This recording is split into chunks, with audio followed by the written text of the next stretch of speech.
प्रिय विद्यार्थियों, नमस्कार। कल हमने पढ़ा था इतिहास के अंदर अध्याय संख्या 1 ईंट मनके और अस्थियां हड़प्पा सभ्यता के बारे में।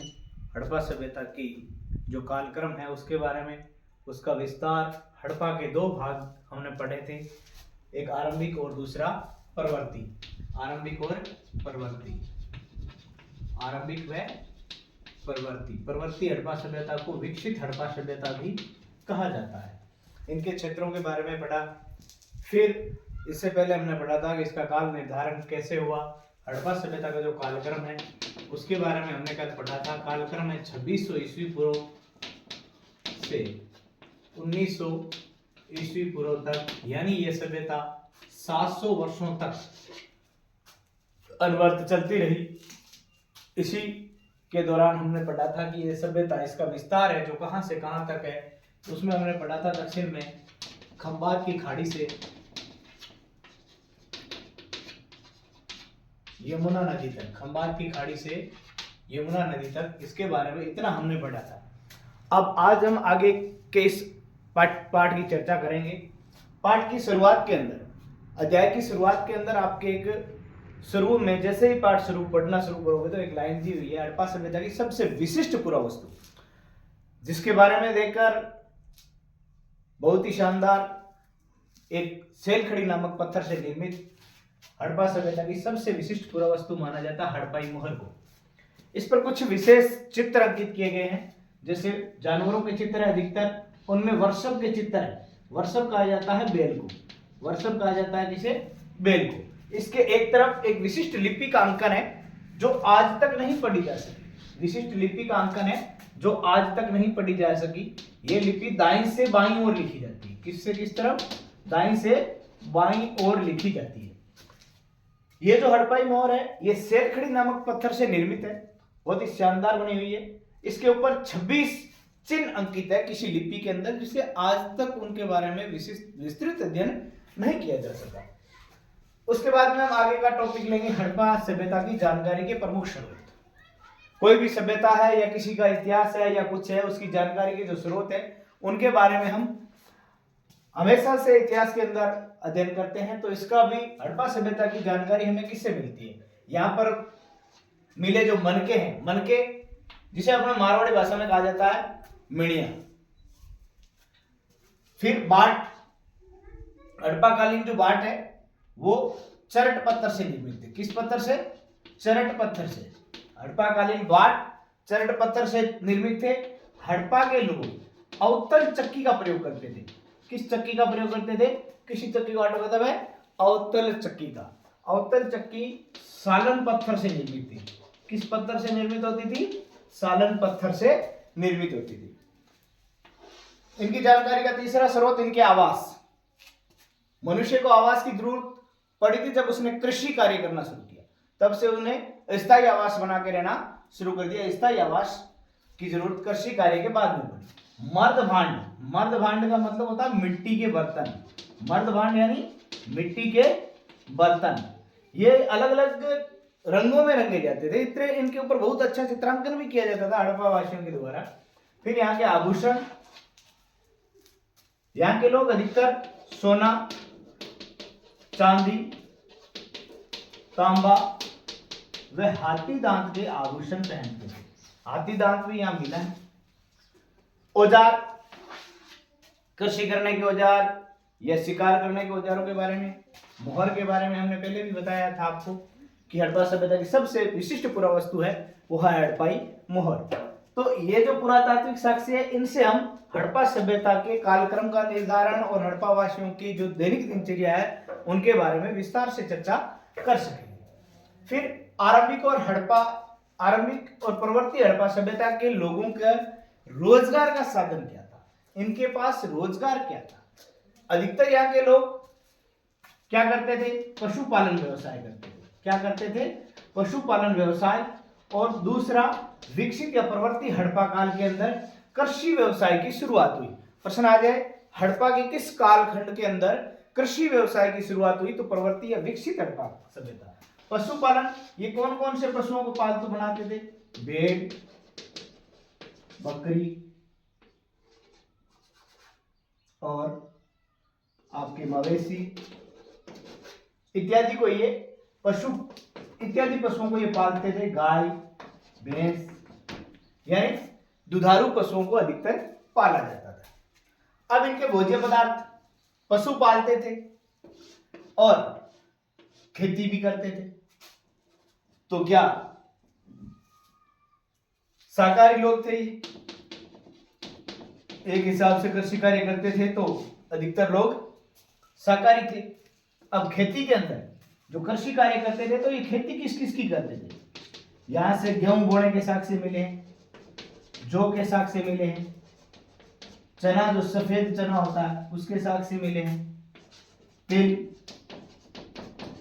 बाजरा इत्यादि की ये लोग खेती करते थे। तो इनकी खेती करते थे तो यहाँ के लोग क्या थे? शाकाहारी थे। अब पशुपालन व्यवसाय भी करते थे तो कहीं कहीं पे मांस मछली खाने का इनका जो रवैया है उसका भी पता चलता है। तो इससे हम यह भी कह सकते हैं कि यहाँ के लोग मांसाहारी थे। मांसाहारी और शाकाहारी दोनों यानी सर्वाहारी व्यक्ति थे, दोनों चीजें खाते थे। अब हम आगे चर्चा करेंगे हड़प्पा सभ्यता की कृषि प्रौद्योगिकी के बारे में। यहाँ के लोग, हड़प्पा के लोग, मैंने अभी आपको बताया था आरंभिक हड़प्पा काल के लोग हैं वो पशुपालन व्यवसाय करते थे। अधिकतर गाय भैंस भेड़ बकरी और मवेशी वगैरह ये पालते थे और अपना जीवन यापन करते थे। शुरुआत के अंदर आखेट से यानी शिकार से अपना जीवन यापन करते थे। धीरे धीरे जो वन्य क्षेत्र है वो सिकुड़ने लगा तो इनके भी वो सभ्यताएं विकसित होनी शुरू हुई तो इनके मन में भी खेती करने का विचार आया और यहाँ के लोगों ने कृषि कार्य की शुरुआत की और स्थायी आवास बना के रहना शुरू हुए। खेती के अंदर इन्होंने गेहूं जो चना सफेद चना होता है वो और तिल और बाजरा इत्यादि उगाना शुरू किया। अब इस कृषि प्रौद्योगिकी के बारे में हमें जानकारी किस प्रकार प्राप्त होती है? बनावली कर बताया था मैंने आपको। बनावली हरियाणा के अंदर है। बनावली कहाँ है? हरियाणा के अंदर। बनावली कहाँ पे है? हरियाणा के अंदर है बनावली। बनावली से हमें ये पता चलता है, बनावली क्षेत्र से, बनावली जो हरियाणा का क्षेत्र है यहां से हमें ये पता चलता है कि यहाँ के लोग, बनावली हरियाणा और चोलिस्तान, बनावली हरियाणा और चोलिस्तान से हमें यह पता चलता है कि यहाँ पे मिट्टी के हल्के प्रतिरूप मिले। किसके प्रतिरूप? मिट्टी के हल्के प्रतिरूप यहाँ पे हमें मिले। मिट्टी के हल्के प्रतिरूप मिले जिससे हम ये पता लगा सकते हैं कि यहाँ के लोग क्या करते थे? कृषि व्यवसाय करते थे। दूसरा, कालीबंगा। कालीबंगा राजस्थान के हनुमानगढ़ जिले के अंदर है, ये भी आपको बताया था कल। ठीक है, यहां से जुते हुए खेत के साक्ष्य मिले। यहां से जुते हुए खेत के साक्ष्य मिले, इसके कारण हम ये कह सकते हैं कि यहाँ के लोग खेती करते थे। चोलिस्तान जो नाम आया है ये है थार के रेगिस्तान से लगा।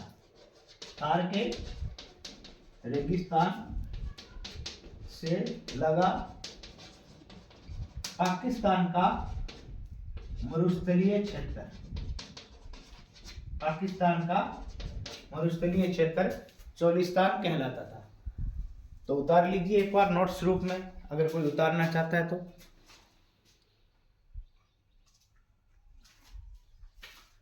प्रिय विद्यार्थियों, आगे हम अब चर्चा करेंगे एक विशिष्ट नियोजित शहरी बस्ती के बारे में। एक विशिष्ट नियोजित शहरी बस्ती के बारे में। ये वो बस्ती थी जिसका आज के एक दो शहरों में विशेष रूप से उस प्रकार की देखने को मिलती है, जैसे बेंगलोर है, जयपुर है, और इन्हीं की तर्ज पे बसा नवीनतम शहर नोखा है। इनमें मोहनजोदड़ो, कल बताया था आपको, मोहनजोदड़ो जिसकी खोज 1921 में राखालदास बनर्जी ने की। राखालदास बनर्जी ने की थी। इसी समय भारतीय पुरातात्विक सर्वेक्षण के गवर्नर जनरल कौन थे? भारतीय पुरातात्विक सर्वेक्षण के गवर्नर जनरल कौन थे? John Marshall. कौन थे? जॉन मार्शल के जो सर्वेयर काल है उसके अंदर राखाल दास बंदर जी ने मोहनजोदड़ो की खोज की थी। मोहनजोदड़ो वर्तमान, ये कहाँ है? वर्तमान पाकिस्तान के सिंध प्रांत में, वर्तमान पाकिस्तान के सिंध प्रांत में स्थित एक शहरी नियोजित बस्ती है।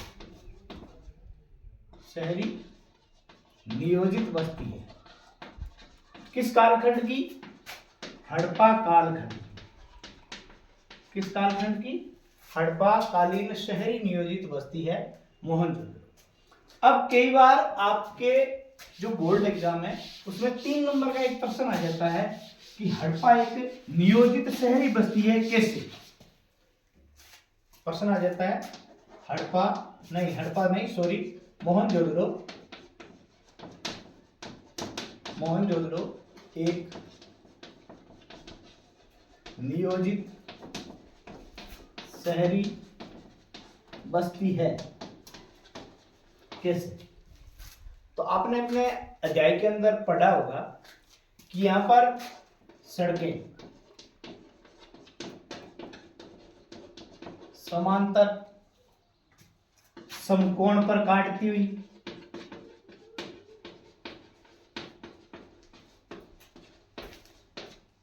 आर पार निकलती। यहाँ के नाले यानी जल निकासी की व्यवस्था, जल निकासी की व्यवस्था, जल निकासी की जो व्यवस्था है वो सड़क किनारे थी। किसके किनारे थी? सड़क किनारे। किसके द्वारा? नालों के द्वारा। किसके द्वारा? नालों के द्वारा। और इन नालों का निर्माण किस पद्धति में होता था? ग्रिड पद्धति। और ग्रिड पद्धति की विशेषता क्या है? ग्रिड पद्धति की क्या विशेषता है? समकोण पर और समांतर, समकोण पर और समांतर, समकोण पर काटती हुई। यानी ये बस्ती एक ऐसी बस्ती थी, जैसे मान लीजिए एक सड़क जा रही है और इधर से सड़क आई, या ये क्या बन गया? चौराहा। ये सड़क आई, या ये क्या बन गया? चौराहा। ये सड़क आई, या ये क्या बन गया? चौराहा। ठीक है, फिर ऐसे सड़क निकल गई यहां से।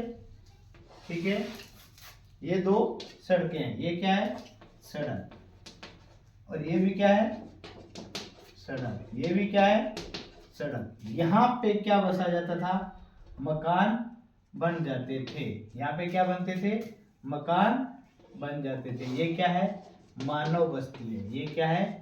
मानव बस्ती है। इस प्रकार से इस शहर का क्या किया गया?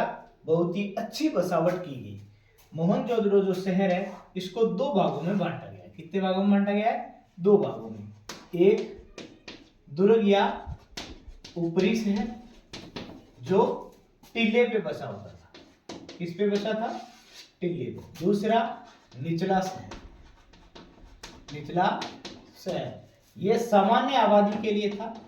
ये सामान्य आबादी के लिए था और ये शासकीय वर्ग के लिए था। किसके लिए था? शासकीय वर्ग के लिए था। अब आज के लिए इतना ही। कल हम पढ़ेंगे, कल आगे की चर्चा करेंगे मोहनजोदड़ो और हड़प्पाकालीन गृह स्थापत्य, यहाँ के लोगों का जो सुदूर क्षेत्रों से संपर्क था वो किस तरीके से था, यहाँ के लोग किस तरीके के जो अपना जीवन यापन है वो करते थे और किस ढंग से इस सभ्यता की धीरे धीरे इसका विकास हुआ। अगर विकास हो गया, 700 साल तक ये सभ्यता अपने अस्तित्व में रही, तो इसका पतन किस तरीके से हुआ, इन कारणों के साथ आगे की चर्चा हम कल करेंगे आपके साथ। जब तक धन्यवाद। जय हिंद, जय भारत।